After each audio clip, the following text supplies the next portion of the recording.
Halo Sobat Cuan, ini ada berita yang cukup menggemparkan ya. Beritanya adalah negara akan menggelontorkan uang senilai 20 triliun untuk proyek peternakan ayam. Ini bukan bercanda ya. Ini adalah salah satu mungkin bisa dibilang proyek strategis nasional ya. Bahwa negara melalui Danantara itu akan mendanai proyek peternakan ayam. Nah, pertanyaan berikutnya, kira-kira siapa nih yang paling diuntungkan? Jadi gini, pemerintah melalui Danantara itu menyiapkan dana sekitar 20 triliun ya untuk membangun ekosistem peternakan ayam yang terintegrasi ya. Artinya apa? Mulai dari ayam pedaging, ayam petelur di seluruh Indonesia. Oke, nah proyek ini itu akan direncanakan mulai berjalan di bulan Januari tahun depan Sobat Cuan.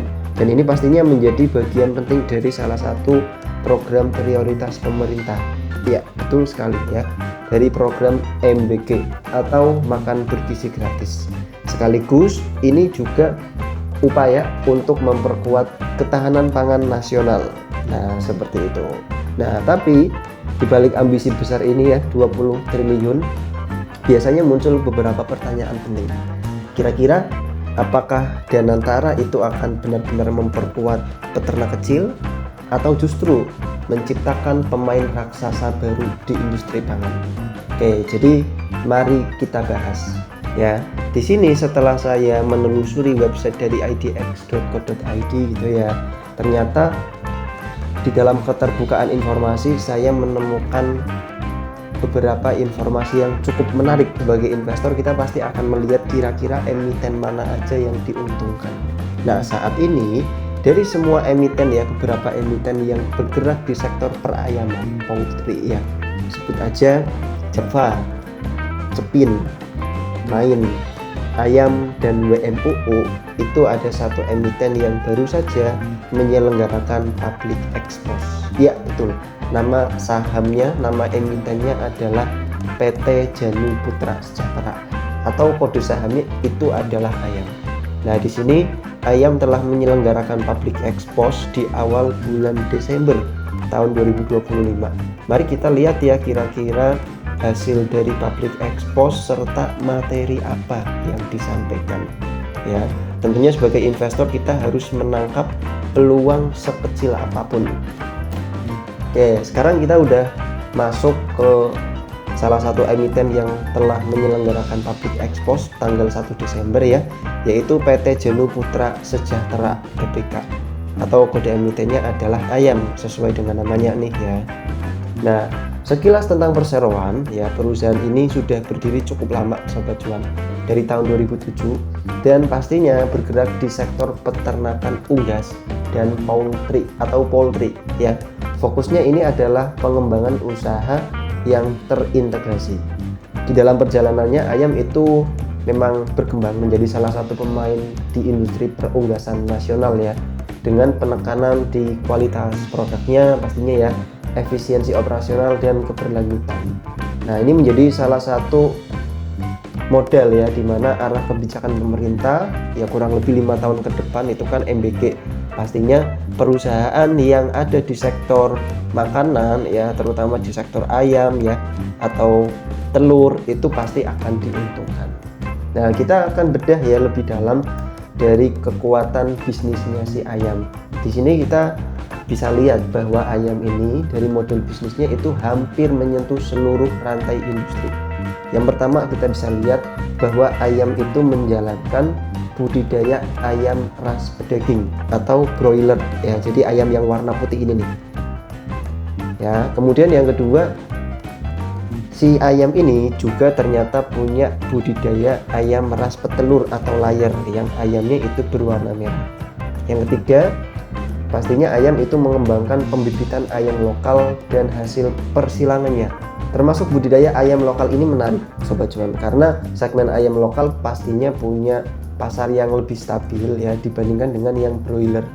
Dan yang gak kalah pentingnya, ternyata Ayam itu punya kegiatan usaha rumah potong atau RPA. Jadi ini memang sudah terintegrasi ya dari bisnisnya dari hulu sampai hilir. Oke, cukup menarik. Kemudian dilihat dari wilayah kerja operasional secara geografis, ini masih terkonsentrasi di Pulau Jawa aja ya Sobat Cuan ya, dimana lokasinya itu di Klaten, DIY, Jawa Tengah dan sekitarnya. Artinya memang belum merambah ke wilayah yang lain ya, entah itu mungkin area Sumatera atau mungkin Kalimantan dan seterusnya. Oke, nah di sini dari sudut pandang investor kita bisa mengambil dua catatan. Yang pertama, terkonsentrasinya wilayah itu pastinya membuat operasional lebih efisien. Yang kedua, ini ada potensi pertumbuhan ke depan apabila si ayam ini ternyata punya rencana ya, kalau misal punya rencana untuk ekspansi ke kota yang lain. Oke, gitu. Terus kita lanjut lagi, ini untuk jajaran direksi dan komisarisnya mungkin bukan sosok konglomerasi yang udah terkenal ya, yang udah punya cukup nama di kalangan Sobat Cuan, tapi di sini ada satu nama yang menarik ya, Ibu Sri Mulyani. Ini bukan Ibu Sri Mulyani Menteri Keuangan periode sebelumnya, tapi adalah Ibu Sri Mulyani yang berbeda orang, beda sosok gitu. Nah, lanjut di sini di paparan public expose ya, ini Ayam memaparkan kinerja keuangan dari tahun 2023, 24 dan 25. Cuma ini dipisah-pisah nih. Ya, saya akan lihat di sini. Berdasarkan Google Finance nih ya, catatannya si Ayam ini tuh sebenarnya bukan perusahaan yang terlalu menarik ya beberapa periode belakangan. Di sini kelihatan secara tahunan ya, mari kita tunggu nih. Revenue-nya tuh mengalami penurunan dari tahun 2020 sampai 2023. Nah, ini udah mulai rebound tahun 2024. Gitu. Cuma memang net profit marginnya sangat-sangat tipis gitu ya. Kita bedah secara kuartalan nih kira-kira gimana. Dan ternyata setelah kita bedah di kuartal kedua dan kuartal ketiga tahun 2025 itu minus ya, labanya negatif bahkan sampai 17 miliar di kuartal ketiga tahun 2025. Di sini sudah dijelaskan sama manajemen ya, kenapa penjualannya itu mengalami penurunan gitu. Nah, penurunannya itu dipengaruhi karena rata-rata harga jual ayam broiler dan DOC di bulan Januari sampai Agustus itu mengalami penurunan. Ya, untuk meminimalkan kerugian itu menerapkan langkah mitigasi dan seterusnya. Oke lah, intinya ini ya penyebabnya karena penurunan rata-rata harga jual ayam broiler sama DOC. Di sini kita akan membahas prospek ya, setelah kita tahu ya tentang kinerja keuangan ayam di sini, ternyata ada beberapa prospek yang perlu kita perhatikan. Yang pertama, berdasarkan data dari BPS ya, itu permintaan nasional terhadap ayam dan telur itu mengalami kenaikan dari tahun ke tahun ya. Pastinya didorong oleh pertumbuhan penduduk Indonesia yang setiap tahun juga mengalami kenaikan. Ya, kenaikan pertumbuhan penduduk juga diiringi dengan peningkatan konsumsi protein, meskipun rasionya masih kecil tapi ada peningkatan konsumsi proteinnya. Yang kedua, di sini untuk produksi nasional ayam dan telur juga mengalami kenaikan. Selain itu, pemerintah melalui Kementerian Pertanian ya dan Badan Pangan Nasional di sini tercatat kalau peningkatan produksi ayam ras dan telur itu ada kenaikan ya di tahun 2025 sama tahun-tahun berikutnya, apalagi ada yang namanya program MBG ini. Artinya prospek permintaan ayam dan telur untuk 5 tahun ke depan setidaknya itu cukup bagus. Oke, kemudian pasti ya ada program MBG yang punya potensi menjadi pendorong permintaan baru ya. Selain itu, pemerintah juga akan memperkuat rantai pasokan unggas nasional. Ini jelas ya sobat investor, akan membuka peluang pasar tambahan yang besar bagi seluruh pelaku industri perunggasan ya, baik itu dari industri perusahaan yang dimiliki oleh asing maupun lokal ya, domestik seperti ayam ini. Nah, terakhir yang poin kelima itu pastinya ada dukungan dan antara ya, investasi senilai 20 triliun. Saya rasa nggak mungkin digelontorkan sama satu perusahaan aja. Harapannya sih mungkin 20 triliun itu ya digelontorkan ke perusahaan yang porsinya itu lebih banyak yang dimiliki oleh masyarakat lokal domestik gitu ya, termasuk salah satunya ayam. Sehingga mungkin ayam kalau punya peternak-peternak lokal di daerah DIY atau Jateng itu akan terdampak juga UMKM-nya. Harapannya seperti itu ya, tapi nanti kita lihat pelaksanaannya gimana di bulan Januari tahun depan. Tuh, nah lanjut di sini ada tantangan ya. Pastinya tantangan yang pertama itu adalah harga bahan baku pakan. Nah ini kalau industri perunggasan, perayaman, poultry ya, itu harga bahan bakunya biasanya yang mengalami kenaikan adalah jagung. Nah ini kalau harga bahan bakunya naik, otomatis ya laba kotornya di sini akan menggerus dari laba kotornya atau gross profit marginnya. Kemudian yang kedua ini adalah ketatnya persaingan bisnis. Tentu yang kita lihat ayam ini bukan market leader ya. Selain ayam itu masih ada Java, Cepin atau bahkan Main ya di atasnya ayam. Tapi untuk Java, Cepin sendiri memang harga sahamnya udah mengalami kenaikan yang cukup tinggi ya. Jadi kita lihat potensi-potensi di sektor lain ya, di emiten yang lain. Yang ketiga di sini adalah tantangan terhadap ekspansi kapasitas nasional. Artinya secara tidak langsung ini memang akan terdampak dari kebijakan Danantara tersebut ya, yang awalnya hanya beroperasi di Jateng DIY ya, kemungkinan akan berekspansi ke wilayah yang lain. Nah ini tentunya bagus untuk kedepannya.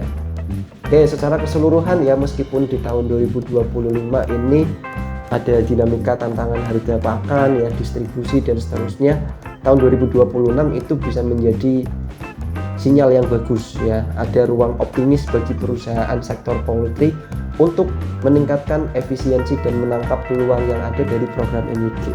Ya, saya rasa nggak akan, kemungkinan kecil kalau program MBG itu diberhentikan. Gitu ya, meskipun memang ada pro dan kontra ya di lapangan, mungkin ada beberapa yang keracunan gitu ya. Tapi selain itu juga banyak kok masyarakat terutama yang daerah 3T gitu ya, itu melaksanakan MBG dan merasakan manfaatnya.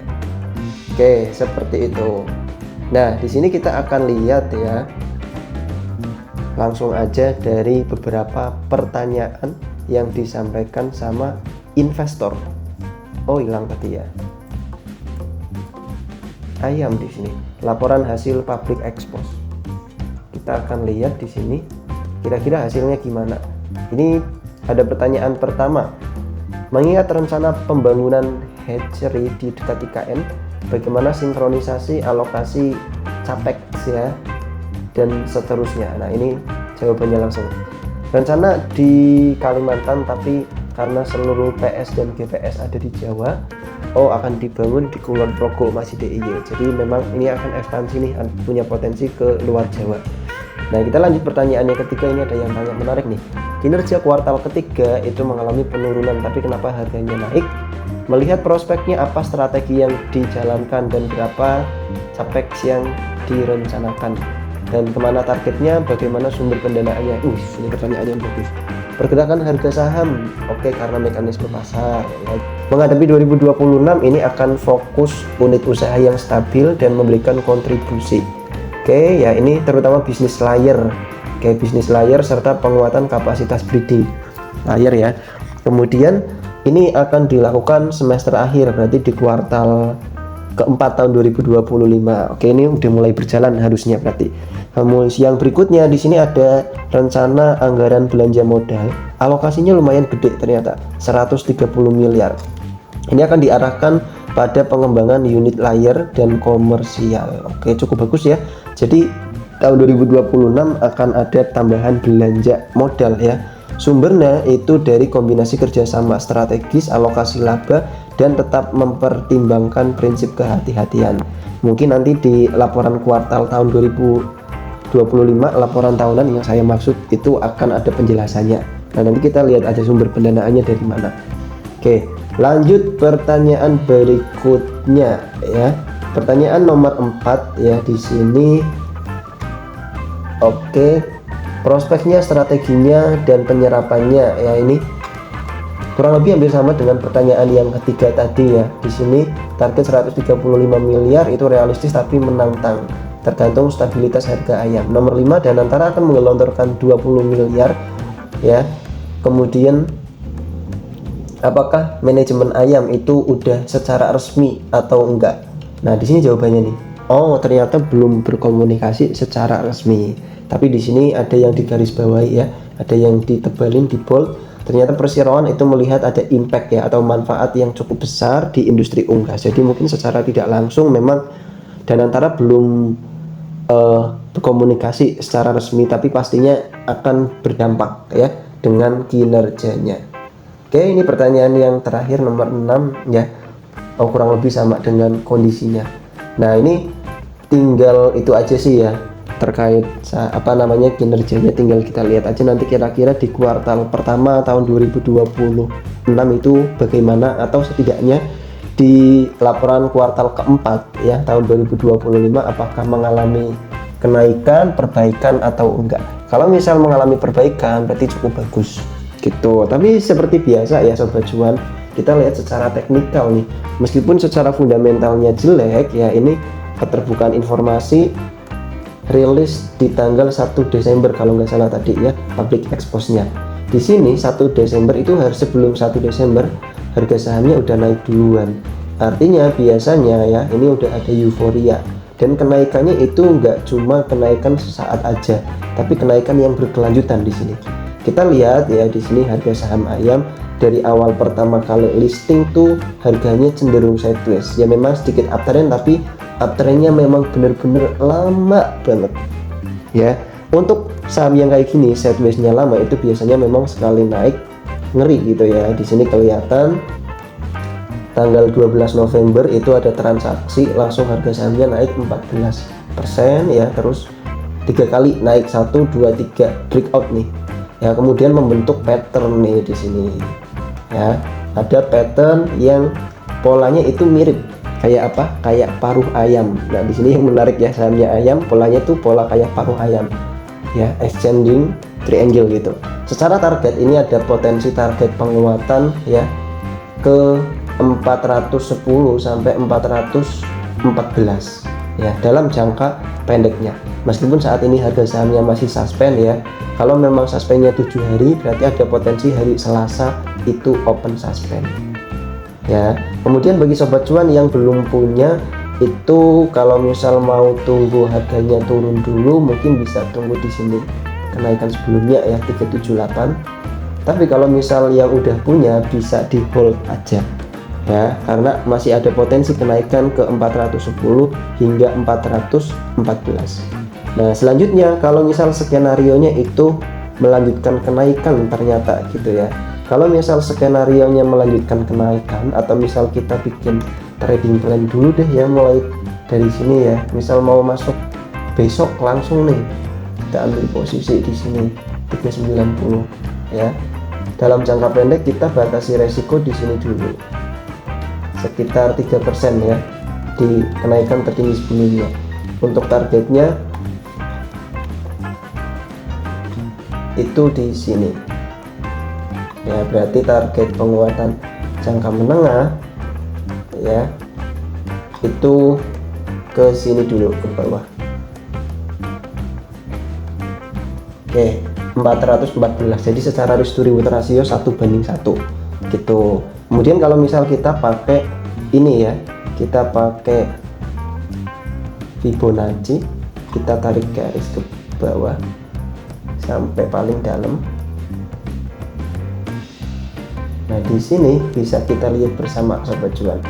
Untuk potensi kenaikan berikutnya itu bisa ke 520, lanjut lagi 725, 935, bahkan sampai 1000.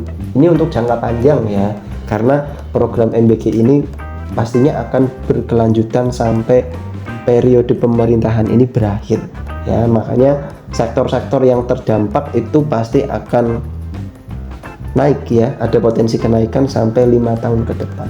Oke, mungkin itu aja kurang lebihnya Sobat Cuan, ini hanya insight biasa ya.